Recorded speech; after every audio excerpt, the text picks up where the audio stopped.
Hi, I'm Tracy Pierce. Today I want to share with you a bit about the second most common reason that people contact me for animal communication, and that reason is death. The first most popular reason is behavioral issues, which I made a video about that a little while ago. It's called What to Do When Pets Pee Out of the Box, if you want to check that out about behavioral issues. But today I want to talk with you about death. And when I say death, what I mean is like as an animal is approaching their death window, maybe they develop an illness, or in the case where maybe a pet suddenly dies, and then I have people contact me who are maybe confused and want to know more about what happened with the death. Why did it happen so fast? Why did they leave? So the death is really an interesting topic when it comes to animal communication. Um, my first experience with it was working with an animal communicator, and she talked with one of my cats who had passed away previously. She just kind of showed up in the space. We had actually gone in to talk to our living cats, and this one who had passed away showed up. And so, generally, what I've found is that when it comes to an animal companion dying, if you're able to talk to them before and kind of get their view on the dying process, that's great. But if you want to go in afterwards, it's typically best to wait about a week after the animal passes away. There's this sort of some people might call it like an unconsciousness that can happen with animals as well. I'm including humans in this too. With our consciousness, there's an unconsciousness that can happen right after death that can last for a little while, that makes them a little bit more difficult to communicate with during that immediate after death window. That's not always the case though. There was one cat that lived with me and my husband for many years who passed away, who said it was part of her mission to help me and my animal communication partner Nina kind of map the death process with her. So we tuned into her during the time she was being euthanized, and then every day after that for about, I think it was for almost a whole week, maybe it was 10 days, we tuned in and she was showing us what was happening with her after death process. It was really interesting. That's not all that common though. Most animals do have this sort of unconsciousness at the beginning of after their death. So it's good to wait about a week. And what I've found that was really surprising about animal communication is that animals tend to have a very different view on death than we humans do.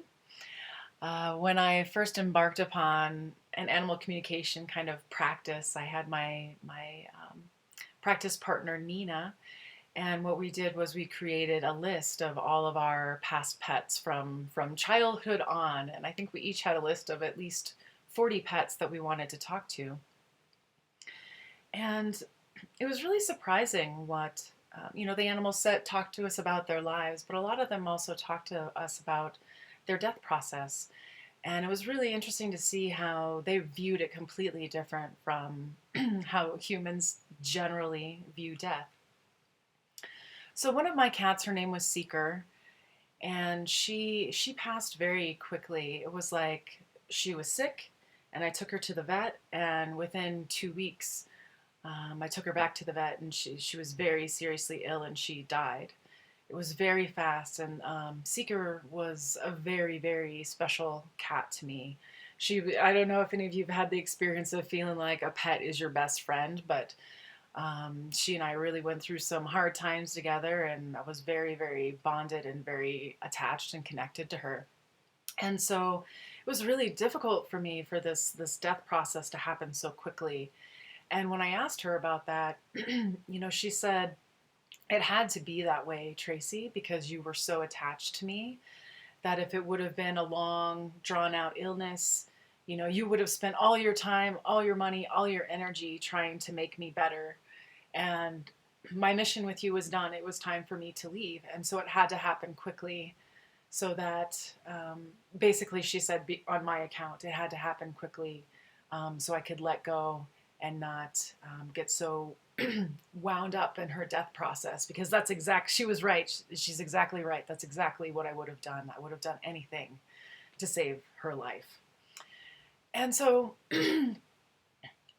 Animals tend to have a different, a viewpoint and a sense of timing with these things. Because one of the other animals I talked with was when I was in high school. We had a dog, and I had gone away to college, and um, got a phone call from my parents that during that first fall semester when I was away at college, that the dog had been hit by a car and he died.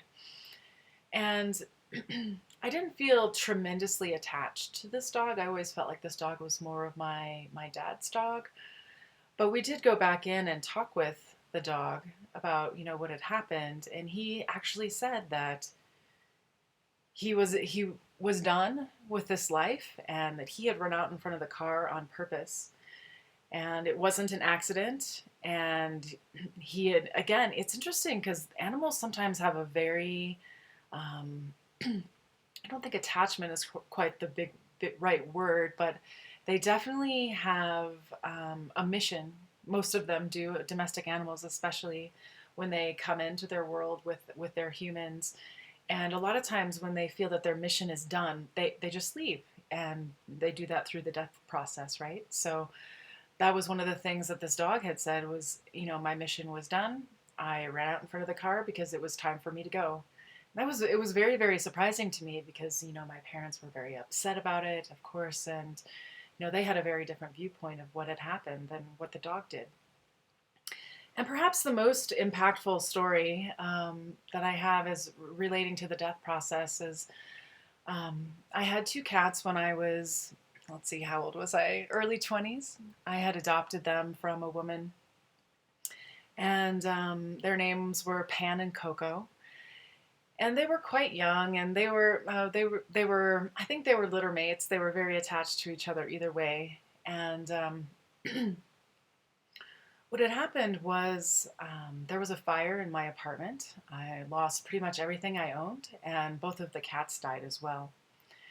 And the fire department did an investigation and ultimately came back with that the fire was my fault. It was my negligence that caused the fire.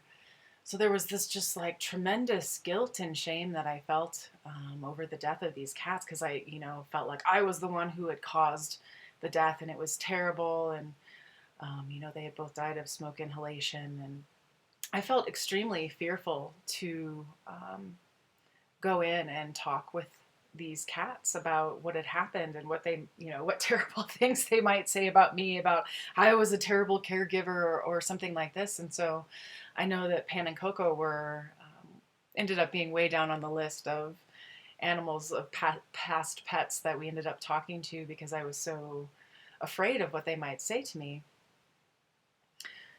But as it turned out, what they said was kind of blew me away, actually, because I had adopted these cats from a woman, but her son was actually the one who was quite attached to the cats, and he had gone away to college, and the mom just didn't want to and wasn't able to take care of the cats anymore, and the son was not in a position where he could take them. And so I adopted them. And they said that ever since they had left the other home, that they had been trying to figure out how to get back to this son, because their mission was ultimately tied to him rather than me. And they went, oh, you were a great cat owner and everything, but our mission was with him. We really wanted to be with him. We were really trying to get back to him. And they said that the situation had gotten to the point where they had been trying to figure out how they might be able to sneak out of the house. They were considering trying to get into some of the chemicals or poisons that were in the house, because they felt like the only way that they could get reconnected with this son was to die and then be reincarnated in another animal or animal's body to get back to the sun. And so they said that the fire actually gave them an easier out than what they were looking at doing, whether running out in front of a car or drinking poison. That the smoke inhalation was actually an easy way for them to go. It was like falling asleep for them. And that in a way I had kind of done them a favor. And so that just like it just blew my mind when they said that. It wasn't something I would have ever expected. I, had been beating myself up about that for, gosh, at least 15 years.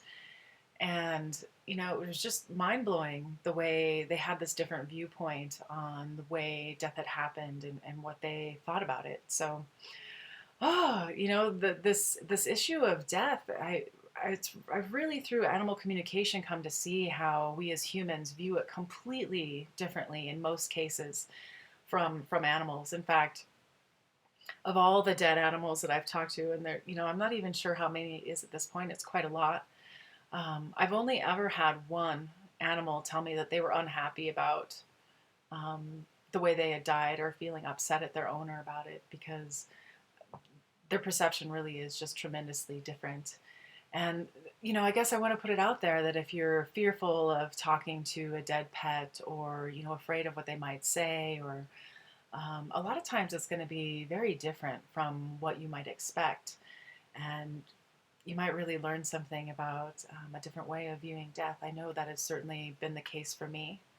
So, if you have a pet that has passed away or is approaching that death time window, you can tell, and you'd like to communicate with them. I really love to communicate with animals in this way, and it's been very touching for me to communicate with animals who are near that death time window, whether just before or just after. There's a lot of things that can open for the humans and the animals involved in this kind of process. So, if that's something you're interested to learn more about, I'll go ahead and put my web address in the information below where you can connect with me and learn more about animal communication and schedule a session. All right, thanks so much for listening, and until next time, be well.